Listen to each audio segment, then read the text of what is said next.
আসসালামু আলাইকুম, welcome back to my channel. আমি মায়া, ঢাকা থেকে বলছি। আপনারা সবাই কেমন আছেন?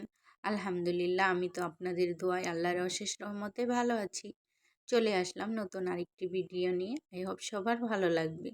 এখানে লাচ্ছি বানাচ্ছি মেয়ের জন্য, আমার জন্য।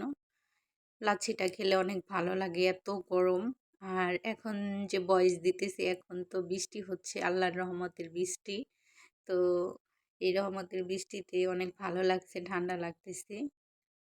আর এই ভিডিওগুলো ছিল কতদিন আগের ভিডিও, তখন অনেক রোদ ছিল, প্রচণ্ড গরম ছিল। এখানে বাবা বাসা থেকে দুধ নিয়ে আসছে। আর কি এনেছে দেখি, আপনাদের সাথেও শেয়ার করছি। এখানে 2 বোতল দুধ দিয়েছে, 2 লিটারের, 4 লিটার। আর একটা মনে হয় ফ্রিজে ছিল, ওটাও পাঠিয়ে দিয়েছে।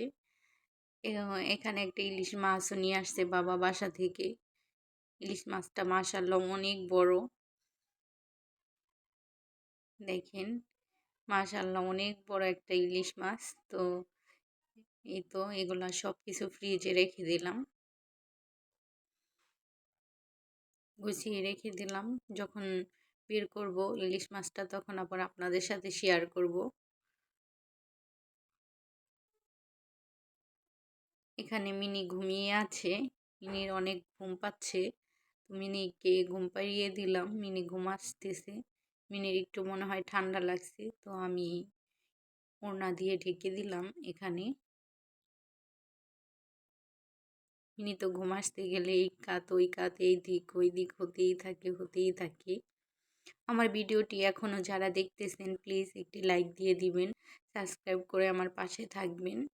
আর যারাই অলরেডি এই কাজটি করে নিয়েছেন, তাদেরকে অসংখ্য অসংখ্য ধন্যবাদ।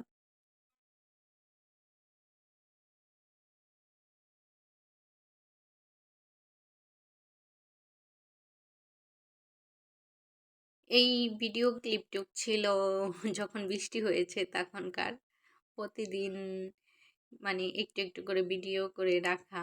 তো গরমের ভিতরে এত ভিডিও করতে ভালো লাগে না, তার জন্য একটু একটু করে প্রতিদিনই রাখার চেষ্টা করতাম। তো এখানে যেদিন বৃষ্টি আসছিল, সেদিন আমি খিচুড়ি রান্না করেছিলাম। মেয়ে বলতেছে আম্মু খিচুড়ি রান্না করো। তো এটা বড় বৃষ্টি হয়েছে যেদিন, সেদিনকার ভালো লাগছিল। আর বৃষ্টির মধ্যে খিচুড়ি খেতে অনেক ভালো লাগে। এখানে চাউলটা মাংস দিয়ে কষিয়ে নিয়েছি। আর আমি যেভাবে সবসময় খিচুড়ি রান্না করি, ওইভাবেই রান্না করতেছি। এজন্য আর ওইভাবে দেখালাম না, একটু একটু করে আপনাদের সাথে শেয়ার করছি। এখানে খিচুড়িটা বলক এসে গেছে। বিকেলে গিয়েছিলাম একটু বাজারে, বাইরে বলতে বাজারে গিয়েছিলাম, কিছু কেনার ছিল। তো এখানে 2টা দইয়ের হাঁড়ি এনেছি, একটা 1 কেজি আর একটা 2 কেজি। টক দই এনেছি, চিনি, তারপর আরও কিছু এনেছি। আজকে দই বসাবো, বাসা থেকে দুধ দিয়েছে। তো দেখি দই, এর আগেও আমি দই বসিয়েছিলাম, মাশাআল্লাহ ভালোই হয়েছে। তো দেখি আজকে কেমন হয়। দুধটা বসিয়ে দিলাম। এখানে 4 লিটার দুধ আছে, 4 লিটারে একটু কম আছে।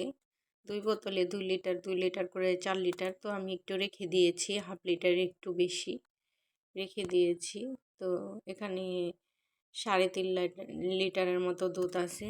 হ্যাঁ, তো এটা দিয়ে হয়ে যাবে। একটা 1 কেজির হাঁড়ি আর একটা 2 কেজির হাঁড়ি। এখানে আমি অফ ক্যামেরায় গরু দুধ মিশিয়ে নিয়েছি, যাতে একটু জাল কম দিতে হয়। আর গরু দুধটা মিশিয়ে নিলে দেখা যায় দুধটা ঘন হয়, জাল কম দিতে হয়। আর দইটাও অনেক মজা হয় খেতে। দুধ বলক চলে আসছে। রাতে যে দই বসিয়েছিলাম, সেটা তো আর আপনাদের সাথে শেয়ার করিনি। তো এখন ফজরের নামাজ পড়ে আসলাম, দেখি দইটা কেমন হয়েছে। মাশাআল্লাহ, দইটা তো অনেক সুন্দর হয়েছে। তো এখানে দুনো হাঁড়িতেই দইটা অনেক সুন্দর হয়েছে। একটা 1 কেজির হাঁড়ি ছিল আর একটা 2 কেজির হাঁড়ি ছিল। মাশাআল্লাহ অনেক সুন্দর হয়েছে। এখানে একটু আমার মেয়েকে দিতেছি। দইটা খেতে অনেক মজা হয়েছিল মাশাআল্লাহ। তো ভিডিওটি আর বড় করব না, সবাই ভালো থাকবেন, সুস্থ থাকবেন। আসসালামু আলাইকুম।